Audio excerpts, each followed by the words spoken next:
मित्रांनो, तुमचं नारी शक्ती दूत ॲप्लिकेशन हे पूर्णपणे बंद पडलं असेल तर मित्रांनो, महिला व बालविकास मंत्री आदिती एस तटकरे यांच्याकडून आपल्याला महत्त्वपूर्ण संदेश फॉरवर्ड करण्यात आला आहे। मित्रांनो, काय संपूर्ण अपडेट आपण एवढ्यांदा पाहू, त्यासाठी आपल्याला व्हिडिओ संपूर्ण पाहायचा आहे आणि तुम्ही जर आपल्या चॅनलवरती पहिल्यांदा आला असाल तर आपल्या चॅनलला सबस्क्राईब करून व्हिडिओसुद्धा लाईक करून घ्यायचं आहे। तर पहा मित्रांनो, आपण जसं नारी शक्ती दूत ॲप्लिकेशन ओपन करतो आहे, आपल्याला दिवसेंदिवस नवीन समस्या पाहायला मिळत आहे।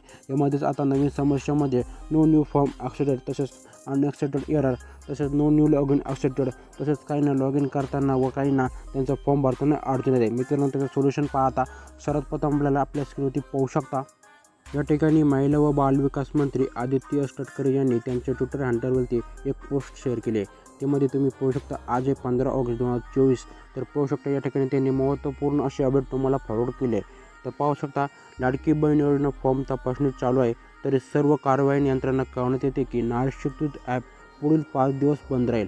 तर पाहू शकता, खूपच महत्त्वपूर्ण अशी अपडेट आहे। नारी शक्ती दूत ॲप्लिकेशन हे पुढील 5 दिवस बंद राहणार। ते कशामुळे तर मित्रांनो, नारी शक्ती दूत ॲप्लिकेशनवरती आता जे काही तुमचे फॉर्म आहे सुरुवातीला भरले होते, यांचे सर्वांचे फॉर्म आता चेकिंगमध्ये गेले आहेत। या कारणामुळेच आता पुढील 5 दिवस नारी शक्ती दूत ॲप्लिकेशन हे बंद राहणार आहे। मित्रांनो, आज आहे 15 ऑगस्ट। तर मित्रांनो, तुम्हाला आता 20 ऑगस्ट नंतर ट्राय करायचं आहे तुमचं फॉर्म भरण्यासाठी। मित्रांनो, जर तुमचं फॉर्म भरणं बाकी असेल तर तुम्हाला काय करायचं आहे, वेबसाईटवरती अर्ज करून घ्यायचा आहे। कारण की मित्रांनो, आता सरकारने वेबसाईटसुद्धा लॉन्च केले, तुम्ही तिथे जाऊन तुमचा अर्ज हा भरू शकता।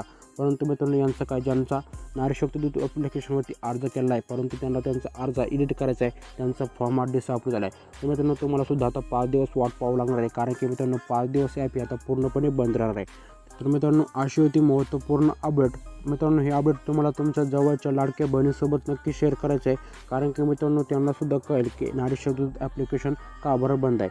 मित्रांनो, आता याचं सोल्युशन तुम्हाला नक्कीच मिळेल आहे। यामध्ये जर तुम्हाला काही अडचण असेल तर आम्हाला नक्कीच कमेंट करून कळवा।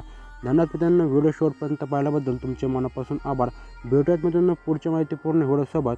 तोपर्यंत जय शिवराज, जय महाराष्ट्र मित्रांनो।